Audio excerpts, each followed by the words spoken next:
starting at 11, it's kind of impossible to have a job.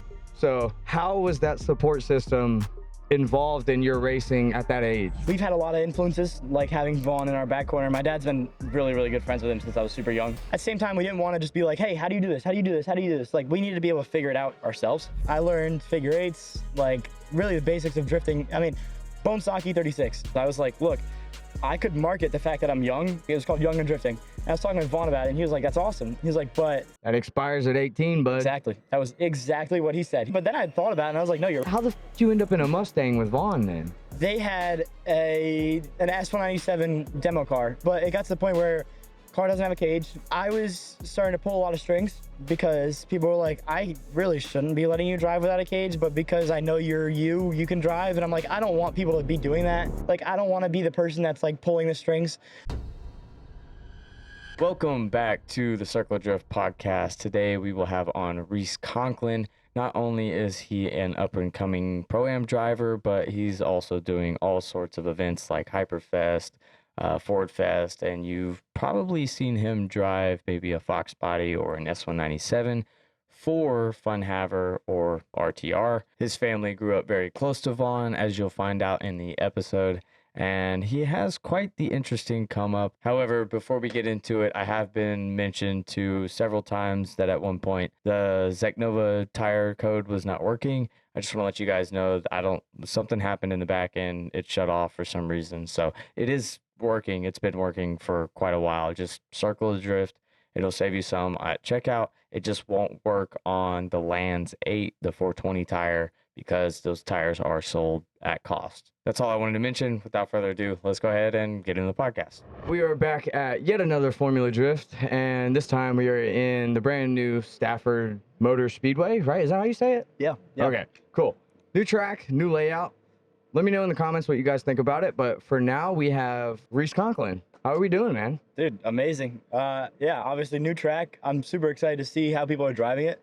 There's a lot of different thoughts on the layout. People wanted a big, long corner. Some people like the Manji, some people don't. I love the Manji personally.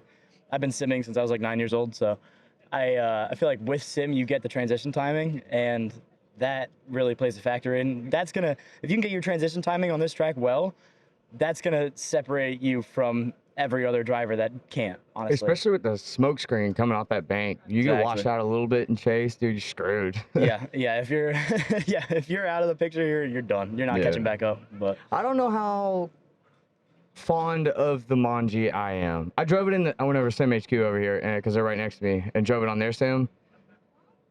It's a weird little like flick back, and I didn't know how I felt about it. Plus, I'm always kind of don't Manji the straight type of person, so. Look, I agree. I feel like if it's a dead-on straight, I completely agree. But I feel like if you looked at the track map, first of all, when I was at Long Beach, I opened the book, I saw Stafford Speedway, and it just had one super long corner and then a little tight corner, and that was it. And I was like, that is not going to be a good track to drive. So I feel like they did a lot of development with the layout, and if it were just the wall and then one other corner, it would be almost like a direct copy of Orlando, in my opinion. And so I feel like they're taking the idea of having multiple banked tracks, but switching it up on the infield. And I respect that. I mean, I feel like it's making it a little bit different, but it definitely, if you don't know how to do it 100%, you're getting left. So it's a pretty interesting layout, but. I thought it was interesting. It does do really well for the spectators and stuff too, because it does keep everything on one side of the, for the most part, one side of the track. Yeah. So you can see it all. But as far as you though, how are you doing this season? Because what Pro-Ams are you running this year? I'm not doing a licensing series this season. I was doing EAST10 for a while. I had my own thoughts on EAST10. I did for 2 years. I got third place in the series for 2 years. Bless you. Thank you. My allergies have been horrible. I got third place in the series for 2 years. Some miscommunication happened. I thought I got a license. I didn't end up getting a license. I don't hold anything against them. Basically, the way it was phrased to me, there was a scouting position so 2024, Colin Zielinski got first, so he got his license. 2025, or second was Jerry Johnson, then third was me. The way that it was described was that me and Jerry got scouting positions, which was something that Louis would talk to Kevin Wells about and pretty much get us into Prospect. Yeah, So, almost like a petition. In a way. yeah. That was what we were under the assumption of. Turns out that wasn't the case. We talked to Kevin Wells, and I don't know if there was miscommunication on Louis' part, that he had thought that it was the same way, but it wasn't. Like I said, it was an interesting situation, but I mean, I don't hold it against him. I mean, stuff happens. I understand miscommunication happens, but I wasn't really too fond with some of my calls, and I think they're a good series, but just didn't really align with what I'm doing this year. I'm mostly competing in Catch My Drift. I did their nice. first round. Love those guys. Yeah, it's a pretty good series. I like them. They had a good last season. I only did 2 of the rounds as just like a wild card driver. But this past event, first round, I was doing my thing. I ended up battling Taylor Hole in the top 8.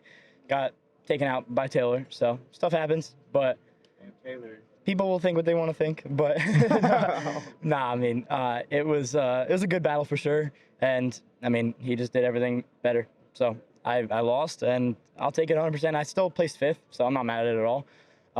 But yeah, we've been doing a lot of grid life events. There's just so much ROI between getting content. Partners are super happy with it. I'm out in the public, so I give ride-alongs to people. And also, I just really love like EDM and music like that. So these people that I'm listening to on the daily are headlining these festivals, and then I have the opportunity to get them in my passenger seat and give ride-alongs to them and build my connections with people that I look up to. So it's like, it's a super cool deal with grid life. And I mean, Hyperfest, fun events here and there. Like, I'm getting so much out of that, and I love competition. I'm not going anywhere. If anything, there's gonna be a lot of diversity next season with what we're doing between fun events, competition, and I've wanted to dabble in dirt, but I've never actually we have a side-by-side that we just drive for fun here and there, but it's one of those things where it's like, maybe we could probably work keep on that one a this. hobby. I Don't agree. ruin that one. I agree. And it's also, as far as my, this is going to sound funny, mental capacity goes, I basically run my whole program with drift right now, and I'm just finished my first year of college. I'm working, so based off of all of that, Congrats, by the way. Appreciate it. I didn't pass all my classes, but I take it back. I mean, it was there's a lot going on up here for sure. Yeah. But I'm trying to get my drift program 100%. Then maybe we can figure out what's going on with dirt. Maybe, but it's a hobby. Well, you mentioned doing a lot more grid life stuff. So is that going to be your focus moving forward? Is not so much competition per se? Not necessarily. I mean, I love everybody at Grid Life. They treat me amazing, and it's almost like an invite-only event that you can go out. The best drivers are there. The best grip drivers, drift drivers, whole 9 people are there, and it's just a fun party. So I'm always going to be at Grid Life events. There's never going to be a time that I'm not, just because I love the people and the events are amazing. But I'm definitely going to be doing a lot of competition moving forward. It's just not your sole focus now, I guess. I'm trying to understand where the switch happened, because you were dead set on competition.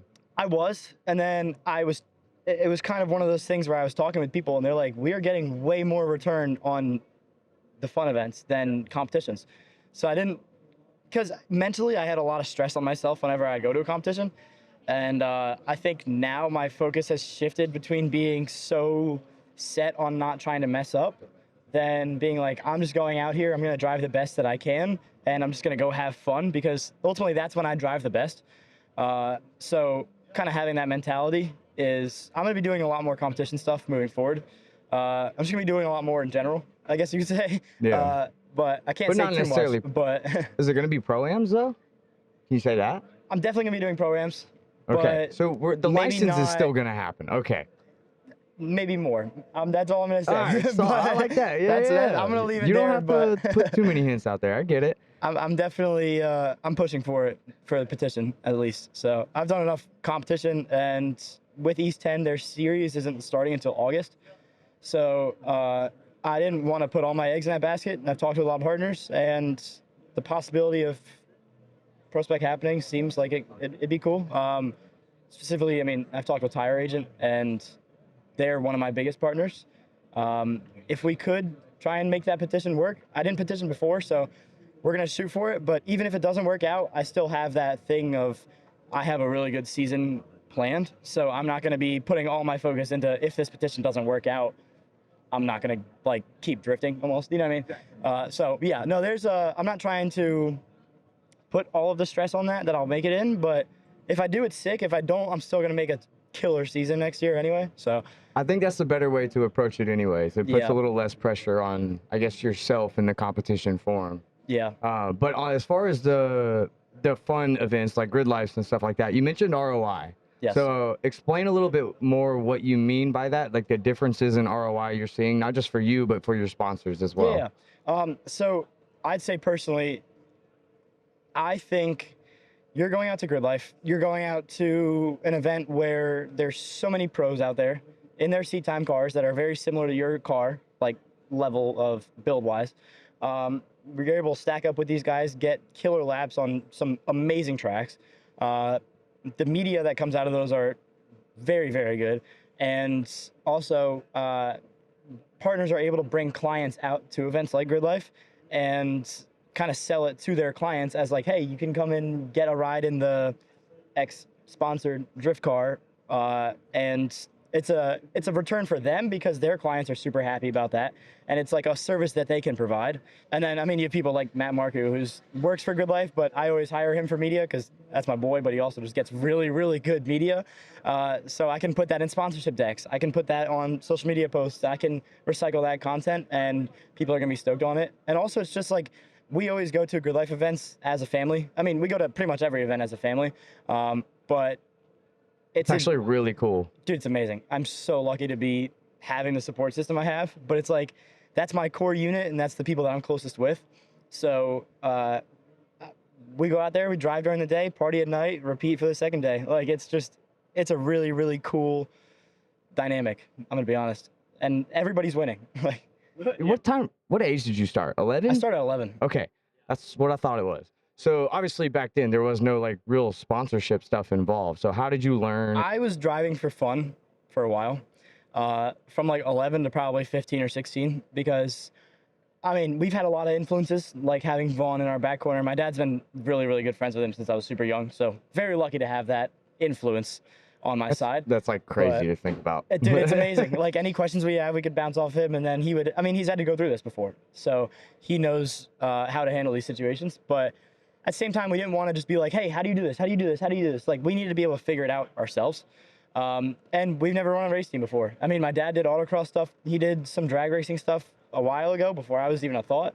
But he never took it to a competitive level. You just go out and do like street fights or something like that. Like or the you know, bring what you got at like drag races and stuff like that. So there was a switch, and I will say, huge props to Nate Hamilton, because that guy has probably single-handedly changed my progression, because he's always just been such a good mentor, and the things that he's taught me of how to turn fun drifting into a business and to get it to pay for itself, and the tactics that he used and the way that he approaches companies, like, it's changed my progression. And that was around when I was like 16. So he was the voice in my ear, along with Vaughn, that were just being able to, hey, try this. Maybe reach out to this person. I'll connect you with this person. But it was never like I'm going to build this whole program for you. You're just going to drive it. It was like hey, I'll connect you with this person, but you need to be able to build this. And that's one of my first like real sponsors in drifting was Tire Streets. And Nate connected me with Tire Streets with Mason when he was working over there. And I was able to build that connection, along with stuff like Recaro. Vaughn had actually posted a video with me, and back then, the marketing manager's lady name was Nicole, actually, and she reached out to Vaughn. She was like, hey, I want to make sure this kid is safe in our seats. Can you connect me with him? And ever since then, I mean, I just call her up randomly and be like, hey, how's the family doing? Like, how's everything? Because ultimately with partners, you need to be able to make a personable, like, connection. Because if you only ever are talking to them when you're like, hey, I need this, I need this, I need this, they're not going to want to talk to you. Because all you're doing is just trying to get whatever you can out of them. Like, you have to be friends with these people if you want to be a genuine asset to them, like in a sponsorship way. I just love talking to people. Like I'll see one of my friends, and I walked in here on Thursday, and I only got from, I know there's probably not really visual evidence of what you guys can see, but where the pits start versus where we are right now, it's not very long, and I was here for about 2.5 hours because everywhere I stopped, I was just like, oh, blah, blah, blah, blah. Like I love talking to people, and so that adds that personable level of you as a driver, and that was also something that I really needed to focus on growing up, because I was like, look, I could market the fact that I'm young and that I got into drifting young and I could do this, but that's not going to last forever. And I had this little thing. It was called Young and Drifting. And I was talking with Vaughn about it, and he was like, that's awesome. He was like, but you can't. That expires at 18, bud. Exactly. That was exactly what he said. He's like, and at first I was like, damn, really? But then I thought about it, and I was like, no, you're right. You're actually 100% right. Like, I can't hold on to that forever. So I really started shifting my actual value for partners, just from being, oh, he's a young driver, we can promote that, to I need to be a personable, good representation for brands, honestly. And that really just started kind of changing my progression. So I'd say, as far as advice goes, like, literally talk to everybody, because you never, first of all, don't look for whatever you can get out of anybody, like at the beginning, because if you're searching for that, you're never gonna actually have that personable aspect of this whole situation. Like, nobody's gonna want to actually just go kick it with you at the pits after the events, because they're like, okay, all you want to do is just take whatever you can from me and then leave. And so it's one of those things. It's like, talk to everybody. That's how all of this came about. Like, I was So that is a delve into a side you story. are working with them. Yes. Okay. Yeah. So about 1.5 years ago, or no, it was actually 2 years ago at this point, I was at Hyperfest, and they have their Monster sponsors Hyperfest. So there's this like party thing at the end of at Friday and Saturday at Hyperfest, and Monster sponsors the whole thing. So there's tents and stuff. You go in, you're having fun. You can see, you walk in there, you're like, I know this. Like, everybody was there. So we're walking around, and I'm 16 at the time. So 3 years ago, actually. And I was just like, obviously, I'm not going to be drinking. I'm 16 years old. And I opened the coolers, nothing but alcohol. And I was like, there's not even waters. And I was like, God, this sucks. So I started looking on the tables, and this is really funny, actually. They had Capri Sun lemonades as mixers, right? Pretty good idea. But I was like, yo, I'm just going to take one of these and just drink the lemonade. Like, they're so good, you know what I mean? So, I asked people, and they were like, yeah, you're fine, like, you're good. So I'm walking around this party thing with a lemonade Capri Sun. They're like, what? Like, who is this kid? So I was walking around, and this guy stops me. He goes, that's really cool. He's like, you're not trying to just, like, fit in with people, and just, even though, because you're not supposed to be drinking, obviously, you're 16, but he's like, you're not trying to just fit in and not abide by the, like, even, like, law, honestly. So we ended up just talking. I was like, yeah, I drive, blah, blah, blah, small talk. Turns out he was Robert Hoover, who's the marketing manager for Monster Energy. So he was like, that's a great representation. And he was like, yeah, I want to see how we can work together. So as of right now, it's more of it's not on the Hayden Deegan, Vaughn Gittin Jr. level, but start somewhere, though. Exactly. I'm building up the partnership. I guess that's another thing as well. Never go in expecting 10 tenths, because the more that you build relationships with people, the more that it's going to actually elevate their, like, when you go back to renegotiate, they're going to be way more inclined to be like, okay, well, we asked for this and you did this. Now we're going to actually pay you for this, assuming that maybe you'll end up returning this. You know what I mean? Like, you're always under promise and over deliver, because that's going to make you people. You definitely learned that from Nate. Yeah. He preaches that. Yeah, 100%. Because, that's how you make people happy with you, too. So yeah, I'm working with product right now. They send me a good amount of product that I hand out at events, and we have our own display case. We pop up at our trailer, and here's a monster, here's a monster, here's a monster. So it's really cool. It's one of those things that I've been looking at for a while, and it's just like, damn, Monster Energy. Like, that's pretty insane. And I took Robert Hoover for a ride along this past Hyperfest, because he's never gotten in the car with me. So I pulled up to the monster toter, and I was like, come on. I was like, it's time. He was like, all right, let me get my helmet. Yeah. And I don't know if you guys know Hyperfest, but on the back of Patriot course, it's around, I'm clocking 118 miles an hour in fourth before I clutch kick it in. So I'm super comfortable with that track because I've been driving that for like 4 or 5 years now. So I was like, I know I'm going to be able to give him like a 10 out of 10 lap. And How do you like it? dude, this guy was overly excited. Like, we come off track, he's clapping, he's like, I need to talk to you after this. So that's, I'm keeping that hush hush, but that's another thing that I'm working on. So it's a lot of growth, and I'm just, like I said, I've had a lot of influences, but it's never been just handed to me. Like, sure, I would get contacts, and I'm very lucky to be able to get said contacts, but it's been on me to build that to where it is now. So I don't know, I'm proud of myself. I mean, I'm going to school for business, and I haven't even gone through my, I forget what you call them, but the classes that you have to do in college, like your regular standard, like maths and stuff like that. Something, I forget the name of them. General studies or basics, whatever it is. Yeah, like the basic classes. I haven't even gotten to any business level classes, and I'm handling contracts with multi-million-dollar companies. So I'm like, I'm proud of myself. You know what I mean? Like, I haven't really taken a step back and looked at it. So I'm just like, you know what? Hell yeah. Like, You gotta take a moment every once in a while. 100%. Good deal, dude.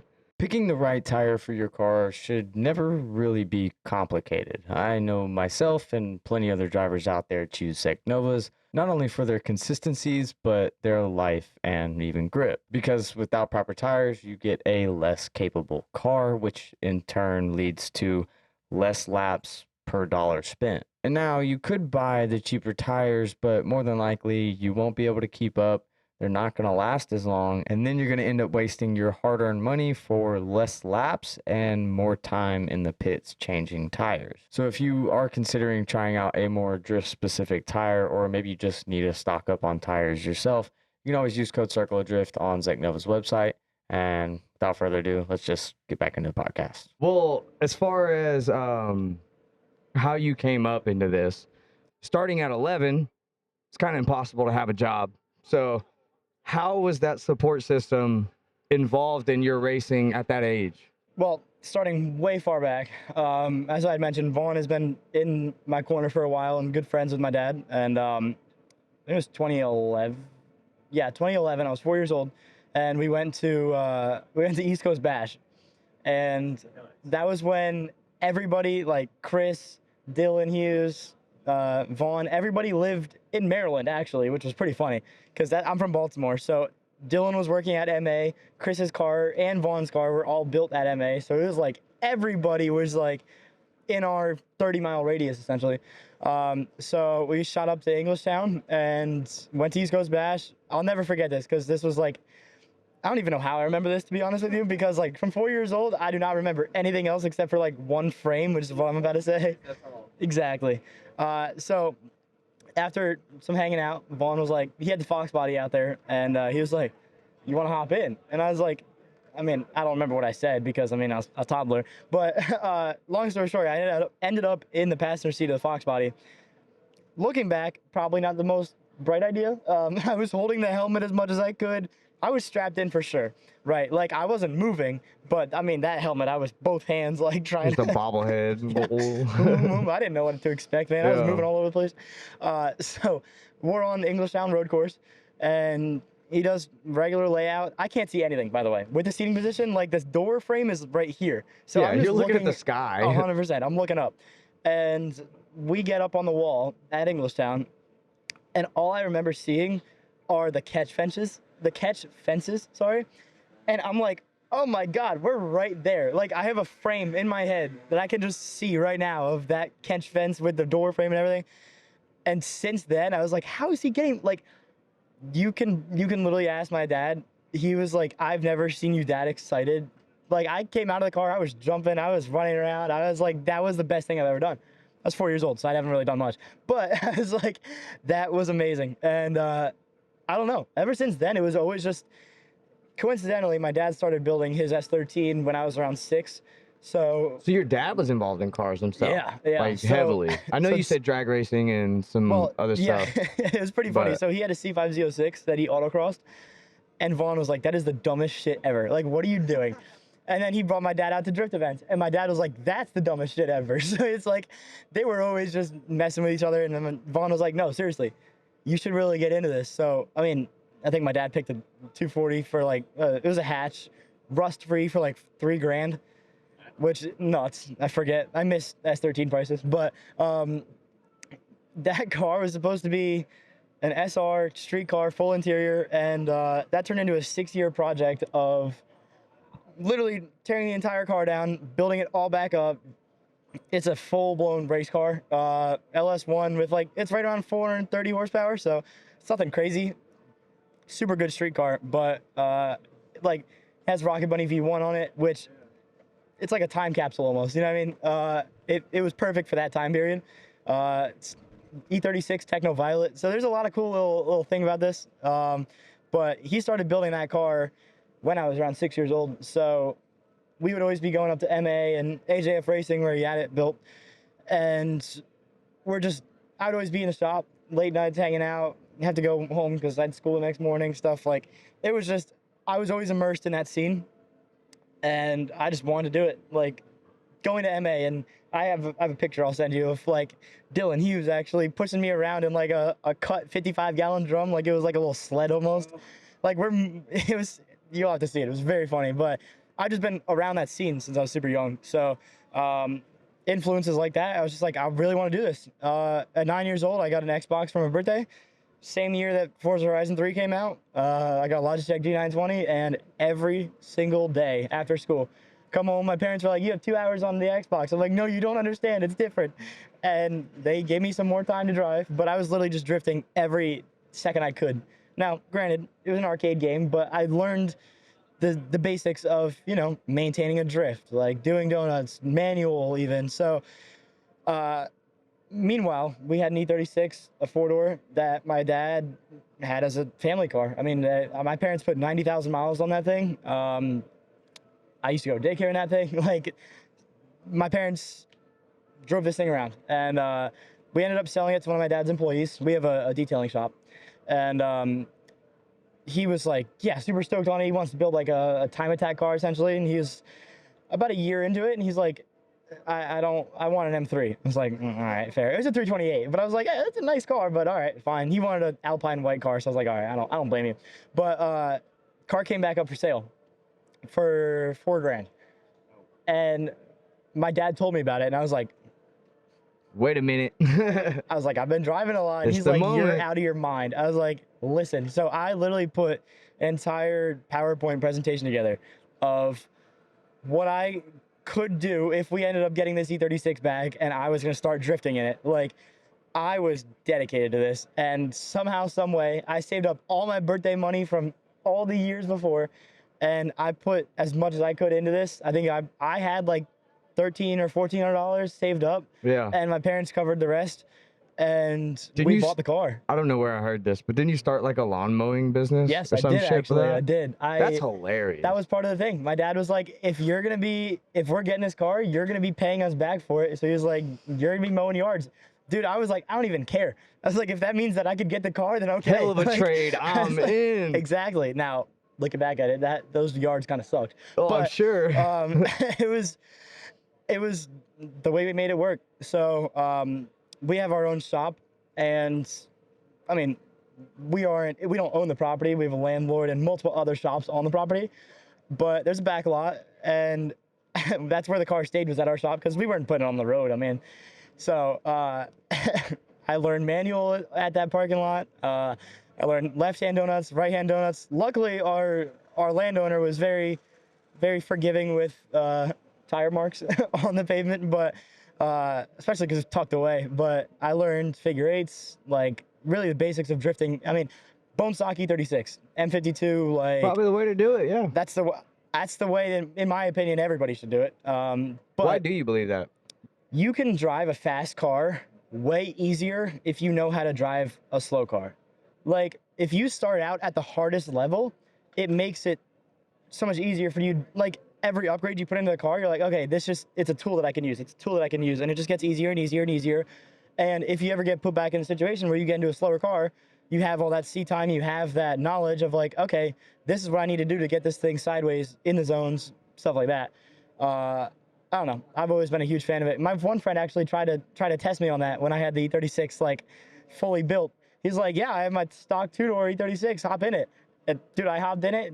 Hell yeah, let's do this 100%. shit. He was like, damn, I didn't know you could do that. I was like, yeah, dude. Like, I don't know if you remember, but my car was the same thing 2 years ago. I was like, but yeah, I mean, from there, we took it to our first event when I was 11 with Ready, Set, Drift up at Pocono. Nobody wanted to let me drive, by the way. Like, nobody.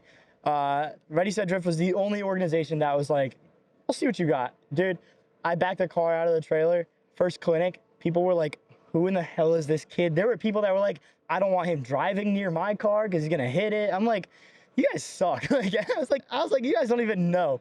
I went out there, first lap, linked the track. People were like, who? I was like, yeah, you're probably eating your words now, but no, it was so funny. I mean, wait, you dabbling in the sim at this time? Oh yeah, already? 2 hours a day.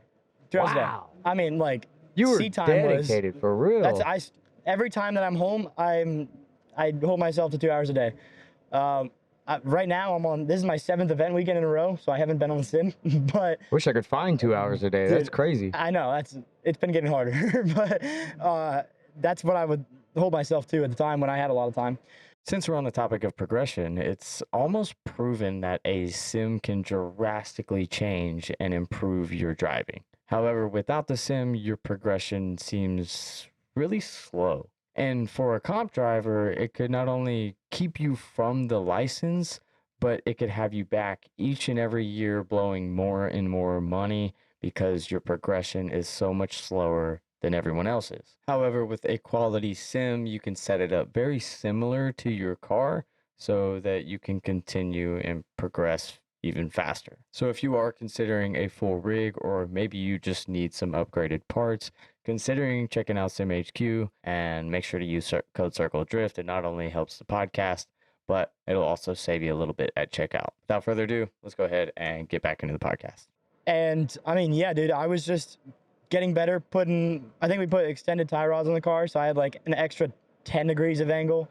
We put a hydro in it, a bucket seat, and a steering wheel. Yeah. And I was literally just beating the hell out of that thing until it like didn't want to anymore, honestly. So I was talking with Vaughn, I remember that, and he was like, I think it's time for a power upgrade. And ironically enough, one of my dad's friends who turned into a partner, they have it's called Leasey Parts, and they have pretty much like an indoor junkyard, and they part out everything LS, everything American cars, just like sorted. They do all of it. So we were talking with them about it, and they were like, yeah, we actually just got an LS3 with a TR6060, like straight out of a 2011 Camaro. They're like, you can just have it. What? Like, what? So we talked about some deliverables, but that was a pretty insane moment for my career, at least. Yeah, I mean, it was insane. How old were you? It was like 13, 14, right? I think I was 14. Okay. 14 or 15, I don't remember. But free motor and trans, 13, Yeah. 14 years old. Yeah, No biggie. it's probably like a $13,000 package. And they were like, yeah, I think we paid $2,000 for the car. So they were like, we'll eat the $2,000. I was like, oh, I mean, okay. So that changed a lot. But there was a moment where I had LS3, like 400 wheel horsepower, no angle. Dude, that was where I learned the most. Like, that was for sure where I learned how to drive cars, like, on the limit as much as possible, because I had a lot of power and a lot of torque and no angle. So it felt like it was a struggle. But more power than you had car, that's for sure. Exactly. From there, we got an SLR Ultra kit. So then I was like, okay, now I can really drive, like, to the limits. And I mean, ever since then, now it's a full gutted, like, pretty much. You still have it? Yeah, that's my demo car to this day. Oh, no way. Yeah. So that's That is why insane. that, like, the amount of sentimental value with that car is insane. Wow. And how the fuck did you end up in a Mustang with Vaughn then? so they had an S197 demo car, full interior. It had a pull-up hydro and factory steering wheel. Like, dude, this thing it was pretty cool. My first car that I've had with a pull-up, so it was interesting. I ended up liking it. But they were like, yeah, if you want, this car's been sitting, we can do some demo events with it. I was like, that'd be awesome. So we went down to North Carolina. I think I was 16 at the time, or 17, I'm not too sure. But yeah, I mean, I beat the hell out of that car for a while. We did some Ford Nationals events with it. Ford Fest down in Bowling Green. Just a lot of demo events, but it got to the point where car doesn't have a cage, and I was starting to pull a lot of strings because people were like, I really shouldn't be letting you drive without a cage, but because I know you can drive. And I'm like, I don't want people to be doing that. Like, I don't want to be the person that's like pulling the strings. So, but the best part about that car was that it is a street car. Like, it was meant to pretty much demo all of the products that RTR had been making for the street cars, just with a welded diff and something that everybody could drive. Like, you could take your S197 and put these parts on it, and it could be a demo car, essentially. So it was cool, though. I mean, solid axle, that thing was fast. Like, we were at Ford Nationals, or Ford Fest one time. Vaughn was leading, Ben was chasing, I was the third car. Dude, I was on them. If we switched, they were like, you lead. I gapped the hell out of them. I was like, I mean, that thing was quick.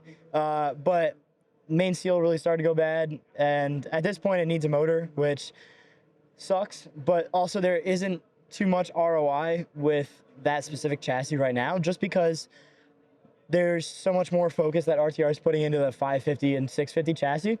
So it was like it just kind of fizzled out, but it was one of those things, like, I'm super grateful for the experience, and it's not the end. Not many people can say they've done that. So Exactly. it's not really cool. It's not the end whatsoever. I'm probably gonna, if that car can get a motor, I'd love to keep doing demo events with it, and then see if we can upgrade it from there. Who knows? But do you like the way it drives compared to the BMWs?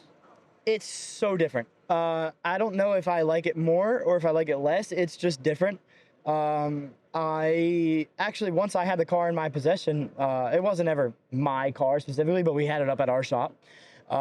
It's still at factory angle, and electric steering rack, factory angle, that thing, I was spinning out left and right, and I'm like, it doesn't feel right. So I talked to the guys at Synergy, and I ended up, yeah, love y'all. But I ended up actually working my own deal with them to be able to get an angle kit for that car. So since there was the angle kit on the car, way different. I started to not really notice the electric rack as much. I'm still not a fan of electric rack personally. I'll always take a hydraulic rack, but I mean, it started to be a lot easier to drive. So yeah, I mean, it was just way different. Yeah. Very different. Those cars absolutely rip, especially the SN95s, dude. Yeah. Have you been seeing Heisman? Yeah, His car? he's We've done a lot to that Flying. car. Like, That I told thing him yesterday, rips I now. was like, I don't want to blow your head up. I was like, but I was watching practice.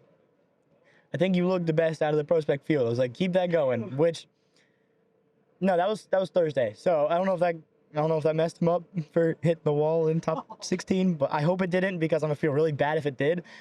But I mean, at the same time, he went out pushing, and I'm always gonna respect that. At least he didn't like go out driving like a bitch, to be completely honest with you. So yeah, I mean, those cars are a new wave. It's very similar to like how the I'd say it went S13 350Z, and now it's like 8.6 platform. It's very similar with Mustangs. It's like more people are just realizing they can take different cars, newer cars, and make them into drift chassis. Like, I mean, my best friend Cameron drifts an S550, and I mean, he loves that thing. I've driven it, and I love that thing. Like, it's pretty cool. You can take a car that's made in 2018 and be like, yeah, drift car. Very easily at that. Very easily. So, yeah. I mean, even especially when the bolts aren't rusted and you can just take everything right off. It's all clean. Yeah. Like, we'll pull up to grid, and he's like, turns his Bluetooth on. I'm like, dude, what? Fuck you. You My get in a car's from Mustang and you hear 98. the little the ding that comes on whenever you open the door or whatever, the radio turns on. Yeah, right. Whatever it is. And you're like, you shouldn't hear that. Yeah, I'm like, I got a cassette player in my 36, dog. What are you talking about? But yeah, I mean, they're good chassis for sure. So I'm interested to see where the development will go. Listen, the Mustang drivers have been neglected for far too long, but with Synergy Race Development, you do get quality parts that are made specifically by Mustang drivers. not only by them, but made here in the US as well. And yes, there are plenty of other kits out there, but they likely don't support the most common Mustang issues, which would include stuff like tie rod geometry, the weak S197 knuckles, and you wouldn't even get the ROM-TOM integration that I think is actually pretty convenient, not only for your alignments, but for any type of clearance adjustments from lock to lock you need to make. So if you do drift a Mustang and you're not taking advantage of the quality parts at honestly really affordable prices coming from Synergy Race Development, I highly consider you check them out. And of course, you can actually use code Circle of Drift when you go on and order angle kit or maybe a sway bar or anything that you're looking at. So use that code, and without further ado, let's go ahead and get back into the podcast. Do you think you'd ever be this deep into it if you didn't have the childhood? No. I was on track to play soccer, actually. I was on track to play baseball, so I get it. Yeah, exactly. We ended up here. I mean, I played soccer when I was younger and played soccer in middle school. And when I was in middle school, it was around that age of like, what do I do? Because one of these two are going to require a lot of attention and a lot of work. So do I either spend a lot of time That's insane to me. It's way playing too young to be soccer? thinking that. That's crazy. Yeah, dude, I was like 13, and I'm like, I mean, COVID hit at the same time, so I'm like, there's a lot of stuff going on. But I was like, I'm either gonna really lock in and try and play soccer where it's not only way more competitive, because in Baltimore it's like lacrosse soccer. Like, those are the two big things. So I'm like, do I try and like dedicate my entire life to this? And I think if you're a professional sports player, it's amazing, but the competition, like, you are way less likely to be a pro than you would be in something like this. Like, it's like F1 almost. When there's 22 drivers on the grid, the likelihood of you being one of those 22 drivers is pretty damn small. Like, so I was like, I don't know, plus drifting's cooler. I'm sorry, like, I love soccer, but like drifting's way cooler and way more unique. My dad would always pick me up from middle school in the E36. So like, people come up just cammed LS3, just blah, blah, blah, blah, blah. People are like, oh, that's Rhys's car. Like, it's always just, I don't know. I always thought it was cooler, and it's been my passion. Like, I still get butterflies every time I get in the car. Like, I didn't lose that passion. I haven't lost that passion. And I mean, circling back, I think that's where the benefit is from doing fun events like Grid Life and stuff like that is, if I was just doing comps, I think I would lose the passion, just because I'm very hard on myself and I set unrealistic expectations for myself. So when I don't always win, I'm annoyed with myself. But I'm trying to get to that point where I'm like, it's okay to not always win. You know what I mean? Like, Yeah. it's The point's to be here and have fun. exactly. And It's hard to. yeah, I'm very Be competitive. that. So it's like, that's always been a thought in my head whenever I'm at comps. But having the balance of fun events, like, I mean, it makes it better. Like, it changed my thought process with that, where I don't always just need to come win. I just want to go have fun, drive the car as hard as I can, and if I do that, I most likely will end up winning. So it's just like, I mean, I don't know, mentality switch for sure. But Yeah, it pays off when you're here for the right reasons. So I get that. very true. Well, tell me a little bit about the Pro Car. In case anyone out there, obviously we've seen the car most likely. I assume people have. Yeah. But what's the details on it? Obviously Yeah, LS so- car, all that stuff. But For a while, we just had the E36, and like, I mean, I'm so happy with that car.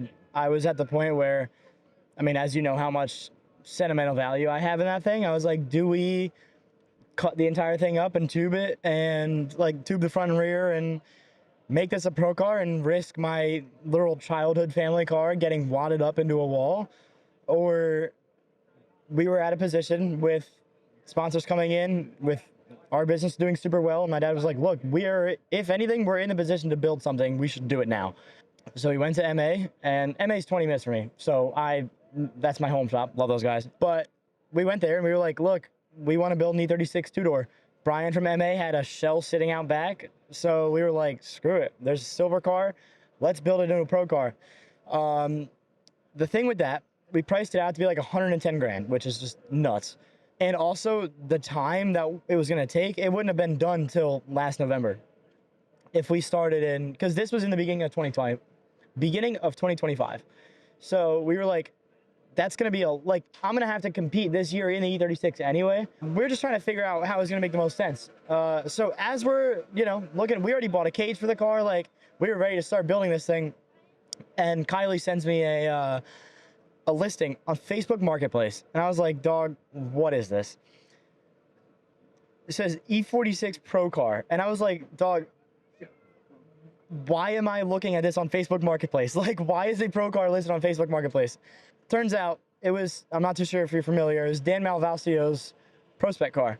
So it used to have like this DeWalt looking livery on it.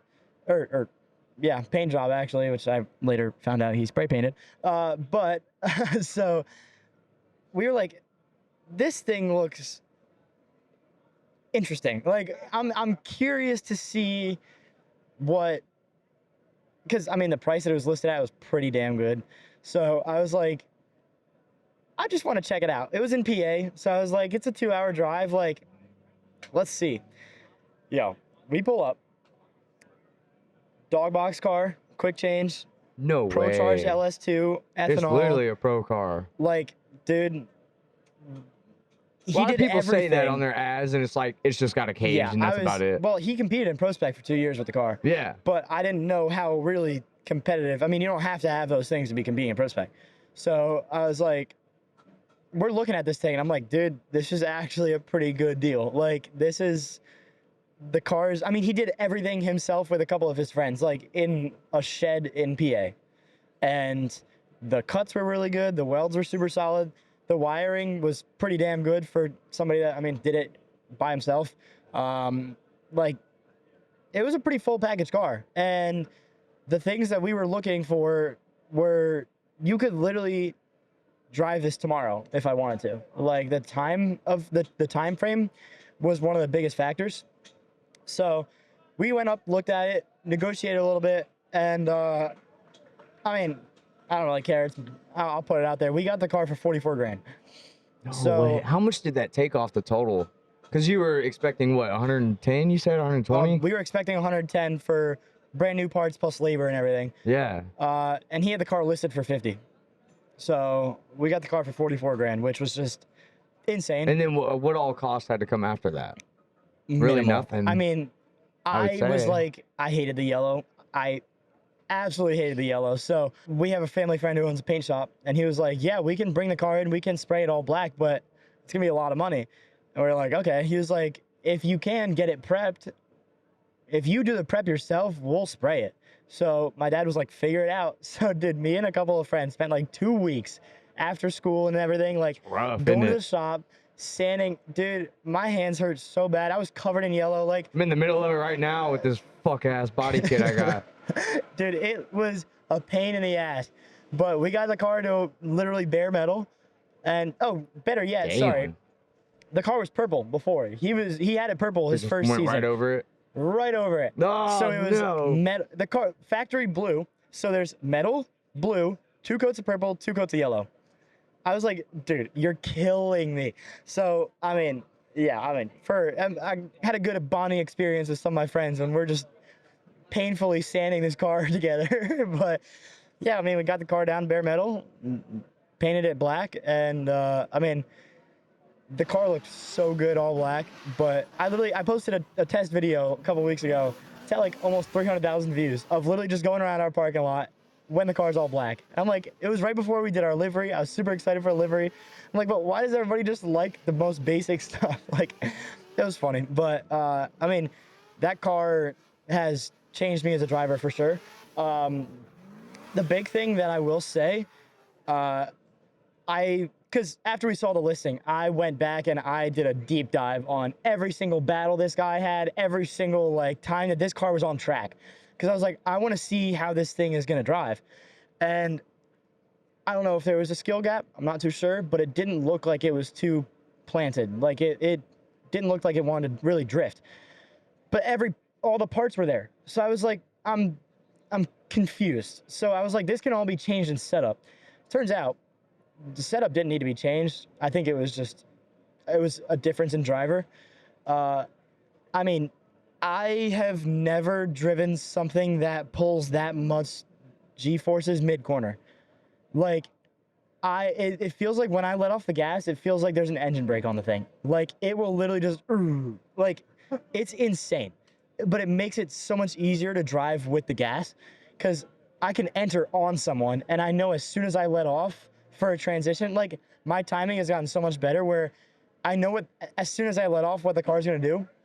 So I could be right up on someone's bumper. As soon as they go to transition, just let off, and it spaces me back perfectly enough where I can just transition and get right back on.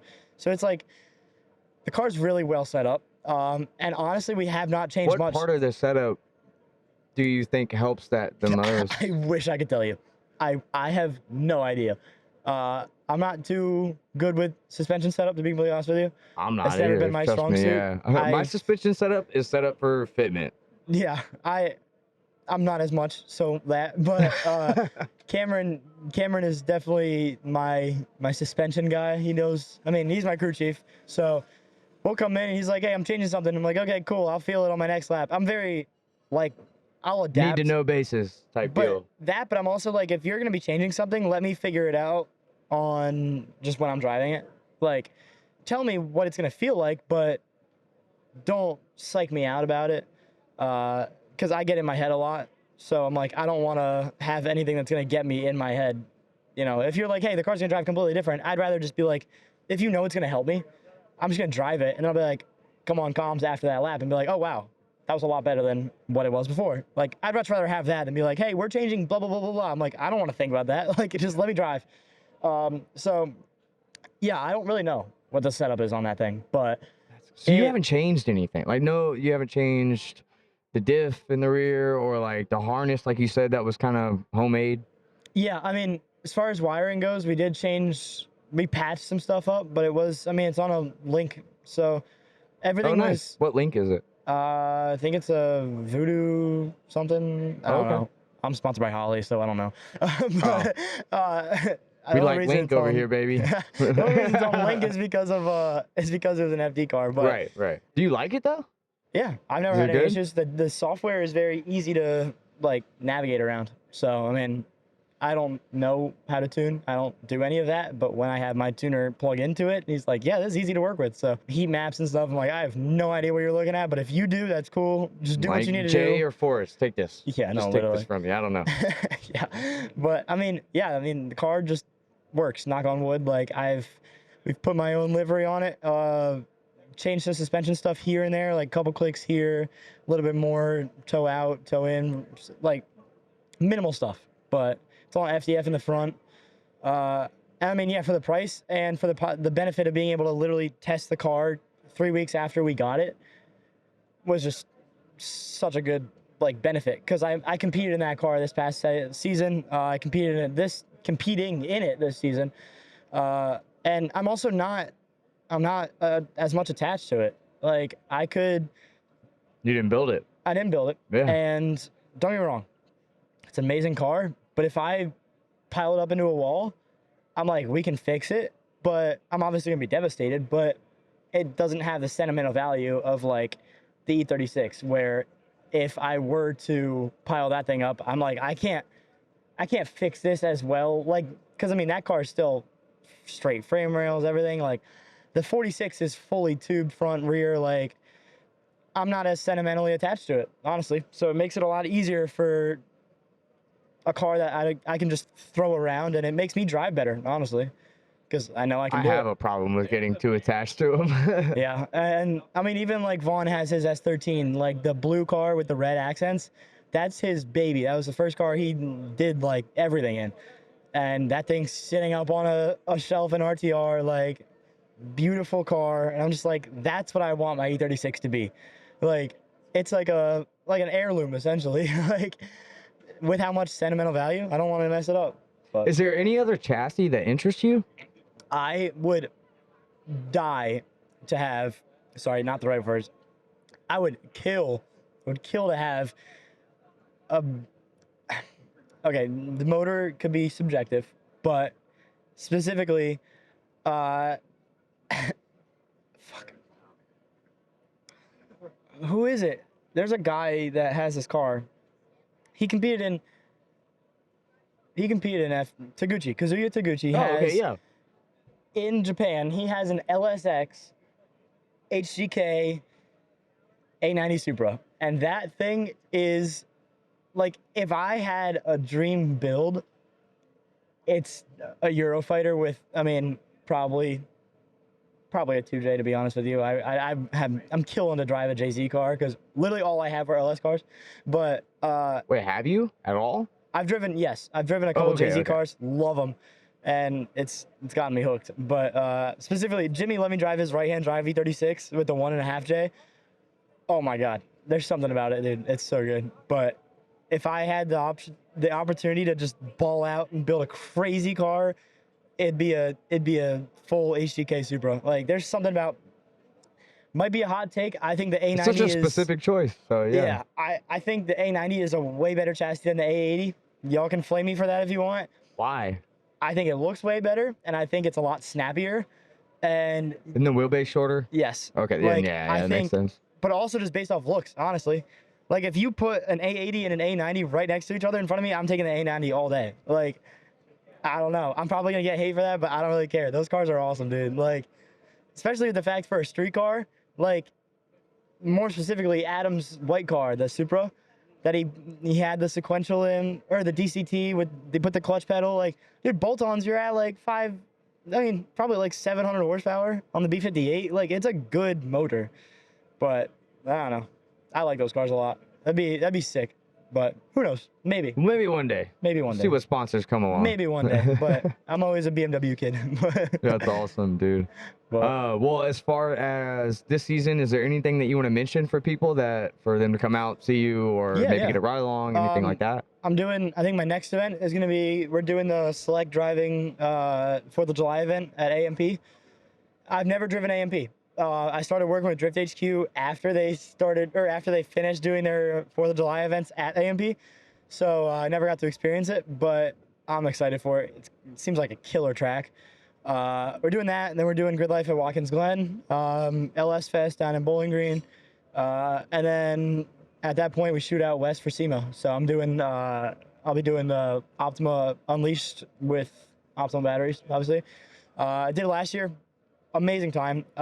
Also, at SEMA, if you're driving, it makes it so much better to present to sponsors.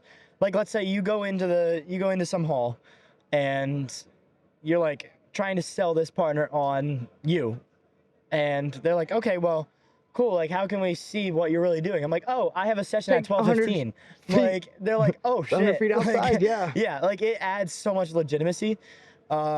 And it's also just cool. I mean, driving on the west is, I'm 5 minutes from the water in Maryland. So, like, I'm on pretty much the east coast that you can get. And it's like, I don't know, it's cool to drive in a completely different place. And Vegas is also just sick when you, like, SEMA time, all your friends are there. Like, the entire town is just taken over by car people. Like, it's, I don't know, I really like it. But we do that, and then I think we probably are going to do Fuel Fest Phoenix.